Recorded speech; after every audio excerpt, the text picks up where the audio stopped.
দুর্ঘটনা এড়াতে নিজের জীবনের ঝুঁকি নিয়েছিলেন পাইলট তৌকির। ছুটির ঘন্টা বেজে গিয়েছিল, কেউ কেউ বেরও হয়ে গিয়েছিল ক্লাসরুম থেকে, তবে বেশিরভাগই ছিলেন ক্লাসরুমের ভিতরে। আর তখনই যেন খারাপ সময় নেমে আসে কোমলমতি শিক্ষার্থীদের ওপর। ঠিক ক্লাসরুম বরাবর ভবনে আছড়ে পড়ে আকাশে উড়তে থাকা প্রশিক্ষণ বিমানটি। উড্ডয়নের মাত্র 12 মিনিটের মাথায় উত্তরা মাইলস্টোন স্কুল অ্যান্ড কলেজের ওপর পড়ে বিমানটি।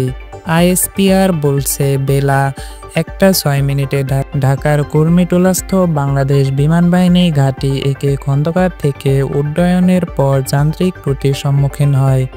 দুর্ঘটনা মোকাবেলায় এবং বড় ধরনের ক্ষয়ক্ষতি এড়াতে উক্ত বিমানের বৈমানিক ফ্লাইট লেফটেন্যান্ট মোহাম্মদ তৌকির ইসলাম বিমানটিকে ঘনবসতি এলাকা থেকে জনবিরল এলাকার নিয়ে যাবার সর্বাত্মক চেষ্টা করেছিলেন।